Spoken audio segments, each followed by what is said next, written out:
आज है 28 जनवरी 2025 दिन मंगलवार। Welcome back to clean news UP. चलिए देखते हैं उत्तर प्रदेश की 25 फटाफट बड़ी खबरों को। NH 24 का जल्द होगा कायाकल्प, 54 करोड़ की लागत से यात्रियों को मिलेगी राहत। यूपी के NH 24 की दयनीय स्थिति से लोग काफी समय से परेशान थे। सड़क पर बड़े गड्ढे होने से यात्रियों को दिक्कत हो रही थी। हर रोज दुर्घटना आम हो गई। इस हाईवे के दिन अब जल्द ही बहरने वाले हैं। इसकी मरम्मत के लिए आगे का प्रोसेस शुरू हो गया है। यूपी के गाजीपुर, जमानिया, सैयद राजा को जोड़ने वाले 56 किलोमीटर लंबे नेशनल हाईवे 24 की मरम्मत का रास्ता साफ हो गया है। 5 फरवरी तक काशी में 12वीं तक के स्कूल बंद, शहर में 500 सुरक्षा कर्मी तैनात। मौनी अमावस्या के मौके पर लाखों की संख्या में श्रद्धालु महाकुंभ पहुंच रहे हैं। हालत यह है कि कुंभ में पैर रखने की जगह नहीं। महाकुंभ ने एक और रिकॉर्ड कायम किया, जब एक दिन में 1.74 करोड़ श्रद्धालुओं ने संगम में स्नान किया। श्रद्धालुओं का तांता न सिर्फ कुंभ बल्कि काशी में भी बढ़ता जा रहा है। काशी पहुंच रही भारी भीड़ को देखते हुए जिलाधिकारी ने स्कूल की छुट्टी कर दी है। महाकुंभ से लौटते श्रद्धालुओं से अयोध्या जाम, सरयू में 25 लाख ने डुबकी लगाई। प्रयागराज में चल रहे महाकुंभ से गंगा नहाकर लौट रहे श्रद्धालुओं का बहुत बड़ा हुजूम सोमवार को राम मंदिर में रामलला के दर्शन के लिए अयोध्या पहुंच गया। रामनगरी में सोमवार को दर्शन के पिछले सभी रिकॉर्ड टूट गए। 3 लाख से अधिक श्रद्धालुओं ने सोमवार को रामलला के दरबार में हाजिरी लगाई। सरयू में 25 लाख से ऊपर लोगों ने डुबकी लगाई। श्रद्धालुओं की बेतहाशा भीड़ की वजह से जिला प्रशासन की सारी व्यवस्था ध्वस्त हो गई। 20% होटल ही दिखा सके परमिशन, 263 को दिया नोटिस, बंद कराएगी नोएडा पुलिस। नोएडा में बिना मानक और बिना परमिशन चल रहे होटल्स पर पुलिस ने एक्शन लेना शुरू कर दिया। जांच के दौरान छोटे बड़े होटल्स में 20% से भी कम ही परमिशन दिखा पाए। अब पुलिस ने परमिशन न दिखा पाने वाले होटल पर कार्रवाई की तैयारी कर ली। ऐसे 263 होटल संचालकों को नोटिस जारी किया गया। इनके जवाब से संतुष्ट न होने पर प्रशासन इन्हें बंद करा सकता है। आगरा एयरपोर्ट के लाउंज का शुभारंभ, रक्षा मंत्रालय से मिली अनुमति, हवाई यात्रियों को मिलेगी ये सुविधा। आगरा एयरफोर्स स्टेशन के अर्जुन नगर गेट पर हवाई यात्रियों की सुविधा के लिए वेटिंग लाउंज सोमवार को शुरू कर दिया गया। केंद्रीय मंत्री SP सिंह बघेल ने इसका शुभारंभ किया। इस पर 7 करोड़ रुपए की लागत आई थी। 2 साल पहले ये तैयार हो गया था, लेकिन शुरू नहीं हो पाया। यूपी में 2 बड़े धार्मिक स्थल होंगे कनेक्ट, बनेगा 6 लेन का एक्सेस कंट्रोल एक्सप्रेस वे। देश में धार्मिक पर्यटन लगातार बढ़ रहा है। विशेष तौर पर उत्तर प्रदेश में धार्मिक पर्यटन के लिए बड़ी संख्या में श्रद्धालु आते हैं। मथुरा, वृंदावन, प्रयागराज, वाराणसी और अयोध्या धाम जैसे धार्मिक स्थल इसी राज्य में हैं। अयोध्या में रामलला का मंदिर बनने के बाद यहां तीर्थयात्रियों की संख्या में भारी इजाफा हुआ। हम जिस प्रयागराज अयोध्या एक्सप्रेस वे की बात कर रहे हैं, उसे उत्तर प्रदेश सरकार ने मंजूरी दे दी। 6 लेन का ये पूरी तरह से greenfield access control expressway Kumbh नगरी प्रयागराज को प्रभु श्री राम की अयोध्या नगरी से जोड़ेगी। वैशाली के आवंटियों से GDA वसूलेगा 275 करोड़। SC के आदेश के बाद अब 1 गज का 2350 रुपए ज्यादा देना पड़ेगा। गाजियाबाद के वैशाली योजना में रहने वाले हजारों लोगों से जल्द ही GDA करीब 275 करोड़ रुपए की वसूली की तैयारी कर रहा है। सुप्रीम कोर्ट के आदेश के बाद किसानों को जमीन का अधिक मुआवजा देना है। सोमवार को मेरठ में GDA की बोर्ड बैठक में यह प्रस्ताव रखा गया। गोरखपुर विश्वविद्यालय से करना चाहते हैं PhD तो जल्द शुरू होने वाली है प्रवेश प्रक्रिया। गोरखपुर विश्वविद्यालय ने शैक्षणिक सत्र 2024-25 के लिए PhD में प्रवेश प्रक्रिया शुरू करने का ऐलान किया। कुल 1200 सीटों पर प्रवेश के लिए आवेदन प्रक्रिया 1 सप्ताह के भीतर शुरू होगी। विश्वविद्यालय प्रशासन ने सभी विभागों से उपलब्ध सीटों का ब्यौरा प्राप्त कर लिया और ये प्रक्रिया लंबे समय से लंबित थी।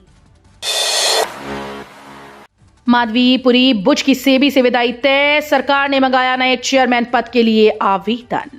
केंद्र सरकार ने शेयर बाजार के रेगुलेटर सेबी की मौजूदा चेयरपर्सन माधवीपुरी बुच की विदाई की तैयारी शुरू कर दी, जिनका कार्यकाल 28 फरवरी 2025 को खत्म होने जा रहा है। वित्त मंत्रालय ने भारतीय प्रतिभूति एवं विनिमय बोर्ड सेबी के नए अध्यक्ष के लिए 17 फरवरी तक आवेदन आमंत्रित किए।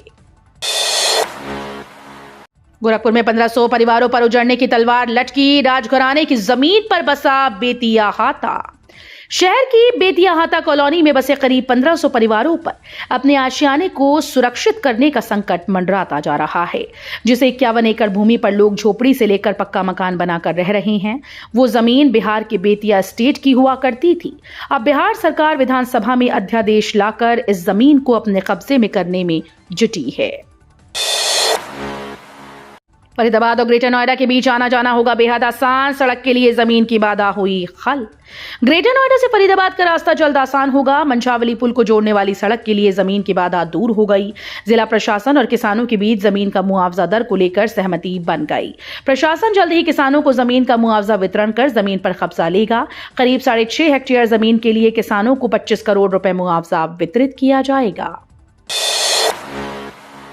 अखाड़ों के बदलते स्वरूप पर अध्ययन, शामिल होंगे 4 विश्वविद्यालयों के विशेषज्ञ। गोविंद वल्लभ पंत सामाजिक विज्ञान संस्थान अखाड़ों के बदलते स्वरूप पर अध्ययन कर रहा है। इसके लिए परियोजना शहरी विकास विभाग उत्तर प्रदेश ने ग्रांट प्रदान किया। जीबी पंत के निदेशक प्रोफेसर बद्री नारायण और associate professor doctor Archana Singh project की समन्वयक हैं। खास बात यह है कि इस अध्ययन में 4 विश्वविद्यालयों के विशेषज्ञ शामिल हैं। डॉक्टर अर्चना सिंह ने बताया कि अध्ययन में जाना जाएगा कि महाकुंभ मेले में अखाड़ों के प्रति विदेशियों का आकर्षण क्यों बढ़ा है। एनएचएआई ने 15 टोल प्लाजा को भेजा नोटिस। गोरखपुर अयोध्या 4 लेन पर 3 प्लाजा की जांच। एनएचएआई ने गोरखपुर क्षेत्र के 15 टोल प्लाजा को नोटिस भेजकर चेतावनी दी है कि नियमों का उल्लंघन पाए जाने पर सख्त कार्रवाई की जाएगी। ये चेतावनी टोल टैक्स वसूली में घोटाले के मामले में एसटीएफ के द्वारा जांच शुरू करने के बाद दी गई। हालांकि 4 दिन पहले गोरखपुर अयोध्या 4 लेन के 3 टोल प्लाजा पर एनएचएआई की टीम छापा मारकर जांच कर चुकी है। महाकुंभ में आस्था का रेला। मौनी अमावस्या स्नान के लिए आज से ही कई पाबंदियां। मौनी अमावस्या के अमृत स्नान पर लगभग 10 करोड़ लोगों के प्रयागराज आने का अनुमान व्यक्त किया जा रहा है। 25 जनवरी से ही लगभग 1 करोड़ यात्री प्रतिदिन महाकुंभ में आने लगे हैं। इतनी भारी संख्या में आने वाले श्रद्धालुओं की सुरक्षा और उनकी सुगम निकासी के लिए प्रयागराज रेल मंडल ने शहर के सभी स्टेशन के लिए विशेष योजना और कुछ प्रतिबंध लागू किए। ये प्रतिबंध मौनी अमावस्या के स्नान पर्व के 1 दिन पहले और 2 दिन बाद तक लागू रहेंगे। मथुरा में फिर चली हरियाली परारी। खेत में खड़े 44 हरे पेड़ काट डाले। पुलिस ने 3 आरोपी किए गिरफ्तार। मथुरा के थाना जैत क्षेत्र वृक्ष कटान को लेकर एक बार फिर से सुर्खियों में है। डालमिया फार्म हाउस में हुए हरे वृक्ष कटान का मामला अभी थमा भी नहीं था कि आरोपियों ने खेत में खड़े 44 हरे पेड़ काट डाले। मामले में वन रक्षक ने 4 नामजद के खिलाफ मुकदमा दर्ज कराया, जिसमें पुलिस ने 3 आरोपियों को गिरफ्तार कर लिया है। वहीं उनके कब्जे से हरे वृक्ष, जेसीबी मशीन व ट्रक को बरामद कर थाने पर खड़ा कर लिया है। 29 जनवरी से यूपी के मौसम में होगा परिवर्तन। 17 जिलों के लिए अलर्ट जारी।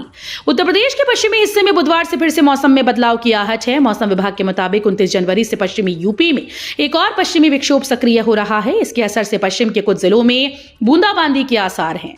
वहीं मौसम विभाग ने आज के लिए प्रदेश के 17 जिलों में अत्यधिक घने कोहरे का ऑरेंज अलर्ट जारी किया। IIT-BHU में जुटेंगे 31 देशों के युवा। यूनाइटेड नेशंस के 13वें संस्करण में 8 वैश्विक मुद्दों पर करेंगे चर्चा। IIT-BHU में 21 से 23 फरवरी तक यूनाइटेड नेशंस के 13वें संस्करण का आयोजन किया जाएगा। इसमें 31 देशों के युवा जुटेंगे जो वैश्विक 8 प्रमुख वैश्विक मुद्दों पर चर्चा करेंगे। इनमें 2 भारतीय और 6 UN कमेटी के मुद्दे शामिल हैं। इसके बाद विचार पत्र तैयार किया जाएगा। कॉन्फ्रेंस के विजेताओं को पुरस्कार प्रदान किया जाएगा। युवा भारत में 1 नेशन 1 इलेक्शन के मुद्दे पर चर्चा करेंगे। सीएम योगी आदित्यनाथ को मिला अखिलेश यादव का साथ। यूपी के इस मुद्दे पर मिलाया सुर में सुर। मुख्यमंत्री योगी आदित्यनाथ और समाजवादी पार्टी के मुखिया अखिलेश यादव के बीच सियासी मतभेद किसी से छिपा नहीं। दोनों ही दिग्गज नेता एक दूसरे पर सियासी वार करने में भी नहीं चूकते। ऐसा मौका विरला ही देखने को मिला है कि दोनों नेता किसी मुद्दे को लेकर एक सुर में साथ नजर आए, लेकिन ऐसा हुआ है। मुख्यमंत्री योगी आदित्यनाथ के उस बयान का अखिलेश यादव ने समर्थन किया जिसमें उन्होंने कहा कि उत्तर प्रदेश का 4 हिस्सों में बंटवारा ठीक नहीं है। यूपी में बनेगा 320 किलोमीटर का नया एक्सप्रेसवे। 22,000 करोड़ से ज्यादा की आएगी लागत। उत्तर प्रदेश के विकास को तेजी लाने के लिए राज्य सरकार नए इंफ्रास्ट्रक्चर पर तेजी से काम कर रही है। विंध्य पूर्वांचल लिंक एक्सप्रेसवे और विंध्य एक्सप्रेसवे जैसे बड़े प्रोजेक्ट्स राज्य के उद्योग, अर्थव्यवस्था और पर्यटन को नई ऊंचाई पर पहुंचाने का लक्ष्य रखते हैं। यूपीडा द्वारा प्रस्तावित 2 नए एक्सप्रेसवे में से एक विंध्य एक्सप्रेसवे 320 किलोमीटर लंबा होगा। ये गंगा एक्सप्रेसवे के अंतिम बिंदु प्रयागराज से शुरू होकर सोनभद्र तक जाएगा। प्रयागराज नेत्र महाकुंभ में मुफ्त नेत्र जांच करवाएं श्रद्धालु। महाकुंभ 2025 के अवसर पर श्रद्धालुओं के लिए एक अनोखी पहल के तहत नेत्र महाकुंभ शिविर का आयोजन किया गया। इस शिविर में मुफ्त नेत्र जांच, चश्मे, दवाइयां, जरूरतमंदों के लिए निःशुल्क नेत्र शल्य चिकित्सा की सुविधा उपलब्ध कराई जा रही है। लखनऊ लखीमपुर समेत 2 आईएएस और 4 पीसीएस अफसरों के तबादले। उत्तर प्रदेश सरकार ने प्रशासनिक फेरबदल करते हुए 2 भारतीय प्रशासनिक सेवा और 4 प्रांतीय सिविल सेवा अधिकारियों के तबादले किए। ये कदम प्रशासनिक व्यवस्था को सुदृढ़ करने के उद्देश्य से उठाया गया। इन अधिकारियों को उनके नए कार्यक्षेत्र में तुरंत योगदान देने के निर्देश दिए गए हैं। महाकुंभ की भीड़ से काशी हाउसफुल, सड़क पर उतरे अफसर, गोदौलिया दशाश्वमेध रूट बंद। प्रयागराज महाकुंभ के पलट प्रवास से काशी हाउसफुल हो गया है। विश्वनाथ मंदिर और काल भैरव की ओर जाने वाली सड़कों पर केवल भक्तों के सिर ही दिख रहे हैं। दशाश्वमेध घाट से गंगा द्वार, गोदौलिया चौराहे से विश्वनाथ मंदिर, मैदागिन से विश्वनाथ मंदिर और काल भैरव तक करीब 4 किलोमीटर लंबी लाइन लगी है। गोदौलिया दशाश्वमेध मार्ग बंद होने के कारण गलियों से होते हुए भीड़ घाट की ओर जा रही है। मौनी अमावस्या से पहले प्रयागराज स्टेशन पर एंट्री और एग्जिट बदला। प्रयागराज में चल रहे महाकुंभ में 29 जनवरी को सबसे बड़े अमृत स्नान मौनी अमावस्या पर आने वाले भक्तों की भीड़ के मद्देनजर रेलवे ने प्रयागराज जंक्शन, नैनी और दूसरे रेलवे स्टेशन में घुसने और निकलने के रास्ते बदल दिए। रेलवे की कोशिश है कि स्टेशन की एक साइड से लोग घुसें और दूसरी साइड से निकलें। महाकुंभ में अब तक 13 करोड़ से ज्यादा श्रद्धालु संगम में डुबकी लगा चुके हैं। प्रशासन का अनुमान है कि मौनी अमावस्या पर 10 करोड़ लोग प्रयागराज में गंगा नहाने पहुंच सकते हैं। सनातन बोर्ड की मांग को योगी सरकार के मंत्री का समर्थन, गिना दिए ये फायदे। उत्तर प्रदेश गौ सेवा आयोग के उपाध्यक्ष और दर्जा प्राप्त राज्य मंत्री महेश शुक्ला सोमवार को बस्ती पहुंचे। यहां उन्होंने मीडिया से बात करते हुए सनातन बोर्ड को लेकर बड़ा बयान दिया। राज्य मंत्री महेश शुक्ला ने योगी सरकार से गाय को राज्य माता का दर्जा देने की मांग की। सरकार को संपत्ति का ब्यौरा देने से कतरा रहे राज्यकर्मी, अभी तक 29% कर्मचारी दे सकते हैं जानकारी। प्रदेश में सरकारी कर्मचारी और अधिकारी अपनी संपत्ति का ब्यौरा देने से कतरा रहे हैं। अभी तक 29% कर्मचारियों ने ही मानव संपदा पोर्टल पर चल व अचल संपत्ति की जानकारी दी, जबकि अंतिम तिथि 31 जनवरी है। नियुक्ति व कार्मिक विभाग के प्रमुख सचिव एम देवराज ने 31 जनवरी तक सभी कार्मिकों की संपत्ति का ब्यौरा अपलोड कराना सुनिश्चित करने के निर्देश संबंधित विभागों को दिए हैं। तो ये थी आज की 25 फटाफट बड़ी खबरें। अगर आपको न्यूज पसंद आई हो तो वीडियो को लाइक और शेयर जरूर करें। धन्यवाद।